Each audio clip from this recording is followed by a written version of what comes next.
What's up, guys? We're back here at Lee Cycle in San Diego with the 25 Ducati Panigale V4, and you already know why. We put the exhaust on the bike just the other day, the Akra slip-on system, and now we're here to test it. We're changing the airflow going in and out of the motor, so we got to test it and we got to make some alterations. So when you change the exhaust out and typically pull that stock cat out of there, what you got to do is you have to richen up the bike because now it's going to lean out with that new pipe on it. So what we're going to do here is we're going to adjust the mapping to optimize it for the Akra slip-on. We're going to be doing pump gas first, 91 pump gas here, and then we're going to be doing VP racing fuel. We're going to see how much more power we can make over the stock exhaust here. Now, I'll also do some comparisons to some other models and other Ducatis.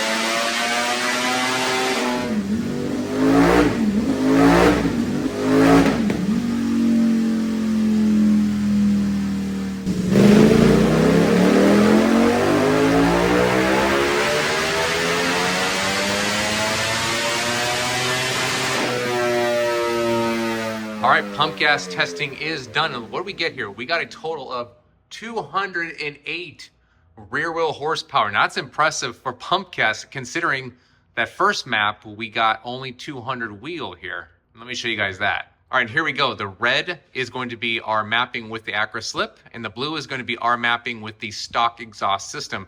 You can see Ducatis respond very well to exhaust. They love exhaust systems. I mean, look how much we've gained everywhere, about 10 wheel horsepower up top everywhere. We're gaining all kinds of power and torque across the entire RPM band. It's not even comparable. So now we see how this compared to something with a stock exhaust. Let's compare it to another V4 with modified exhaust. All right, so here's a cool comparison with the V4 SP that had an aero slip-on. Basically the same modifications our 25 has here, and you see the peak power making 206 and 208. Seemingly not that big of a difference, but of torque, we're making 92 on the 25 V4 and 89 on that SP. And you can see there's gains across the entire board here. I mean, it's not just the top end, which the top end, they're kind of actually more even than anywhere else in the power band. You can see the V4 is just, the 25 V4 is just stomping this thing at 6-wheel horsepower there. That's 4-wheel torque there. And that kind of carries that theme across the entire power band. Even here, where it kind of stuttered for a second, I think that maybe just due to the aero slip itself, you can see the 25 V4 just kind of carries over all of that. And of course, we got a hair bump in the RPM here up top as well. And here's a comparison with the V4R we had in the dyno. Now the V4R you can see carries all the way out, and it makes power completely different than the standard V4 itself. And you can see 208 still here on our 25 V4 and 203 on that V4R. The V4R really suffers that low and mid-range. I mean, we're talking a ridiculous amount of power and torque we're gaining from just getting a V4.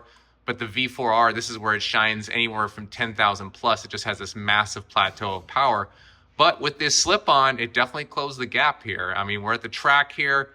You're mainly going to probably be somewhere around 12,000 plus, and it's definitely doing some work up here. The extended RPM on the V4R makes a huge difference, though, at the track. I mean, that's a lot of power to hold in that gear. How about we compare this to a CBR now, since you guys keep talking about that? All right, check this out. You can see the red here is our 25 V4, and the blue here is a 2021 RRR, but it did have exhaust on it. But you can see that really doesn't matter much. We're making 208 versus that 202 number on the RRR, and it's just pounding it everywhere across the graph. I mean, there's nowhere the RRR is winning on this one. Now, how about we compare it against an S1000RR? All right, here's it versus a S1000RR, and you can see the S1000RR here, they're kind of trading spaces here. The S1000RR, thanks to that shift cam technology it has right there, where it actually makes more power down low, shifts the cam over, and then it makes more power up high. We're making the same torque numbers, 92 wheel torque for both of them, even though the S1000RR is a 1000cc bike and the V4 is 1103. So it's got a bigger motor, and we can see it powering up there up top. But in the mid-range and low end, the S1000RR's got it. But the track, the V4 is pounding this thing to submission. So good comparisons. Now, let's go ahead and throw some VP racing fuel in this bike and see how much power we can actually squeeze out of this thing, because that 208 number was just on pump gas. So we're going to drain the tank right now, put some VP racing fuel in it, and And in fact, I drained the tank to the point where the bike won't even start anymore. So it's a true dry tank, VP racing fuel, some testing. Let's see some numbers.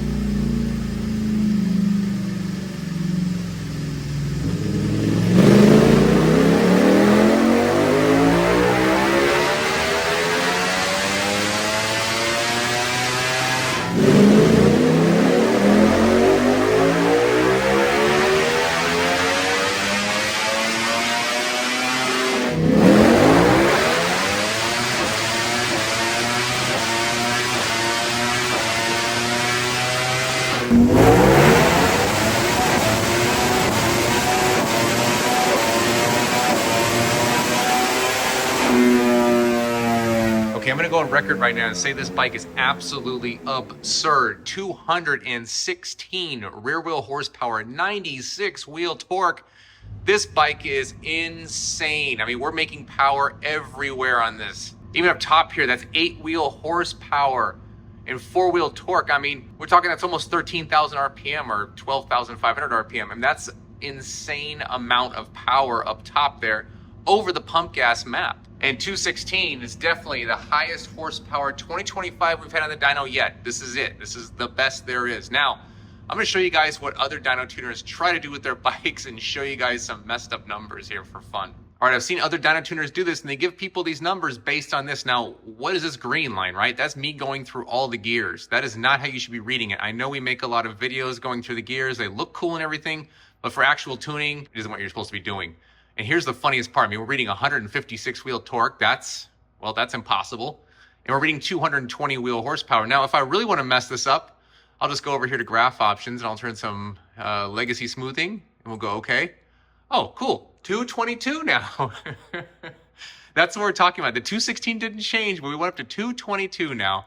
And that is just based on a pull through 1 through 6 gears. And what it does is it messes with how it reads the dyno, basically. So if you get your dyno tuner and they give you a graph like this with all the gears and everything like that, it's not going to give you a proper number whatsoever. Now, we have a whole video on this you can see on the top right there on what tricks dyno tuners try to play on people to try and raise numbers. We've even seen it where people take mapping from, let's say our mapping, for example, and they take it to a dyno. And the guy just does a cold pull versus a hot pull or pulls this kind of stuff right here. And even the cold pull versus hot pull, we're making, 3-4 wheel horsepower right there. And they'll tell the customer, hey, look what we changed. We made 4 wheel horsepower more and give me some money. That's exactly what they're trying to do with people. So just be wary of that. And like I said, check out that video. It kind of shows you the little tricks that dyno tuners try and play on people to kind of raise numbers artificially. So to recap here on everything, we have our 25 V4. The blue line here is going to be stock exhaust with our tuning. The red line here is going to be the Akra slip-on with 91 pump gas. And the green is going to be VP race fuel with the same tuning. And you can see we went from 208, which is our tune run there, 200, which is tuning with no slip-on, and 216, which is our VP race pass. Now, as far as riding impressions go, I can tell you, first thing I felt riding the bike over here to the dyno was a lot more mid-range. Of course, that comes with the exhaust system that we put onto the bike. The standard mapping we threw on there, the idle was nice and smooth. Everything feels good. And of course, we got this outrageous power and face shredding acceleration. I mean, it's absurd how fast this bike accelerates now. Now what we're doing to accomplish this is we're, of course, playing with the ignition timing. A lot of the tables we're playing with. We also did partial throttle stuff, meaning we went from 25% throttle, 50% throttle, 75% throttle, as well as the wide open throttle pulls. Because again, I keep driving this home, but we do care about outright power, but also its overall rideability. That's very important. So we spend a lot of time on partial throttle stuff, and that includes tip-in, all those things for track riders, or even if you're just going to Starbucks and back, it's a great map overall. One thing we forgot to test here was the Ducati Akra mapping. Now this mapping actually does leave some restrictions in the mid-range, but it does open up the top end quite a bit. Not as much as our mapping does, but still, it's a very big improvement over the stock mapping. Some of the caveats I noticed while riding the Akra mapping was the tip-in and throttle response was a little bit lazy for me. And also another con is going to be if you have turn-by-turn navigation or if you have cruise control, it will disable both of those permanently until the mapping is removed. So you guys think I should go out and do some more 60 through 130 pulls and see if we've actually changed the GPS data, see if the bike is a lot faster, or if this is just a diminishing return at 208 at this point? What do you guys think? Let me know in the comments. I think it's going to do it for this one, and I'll see you guys on the next one.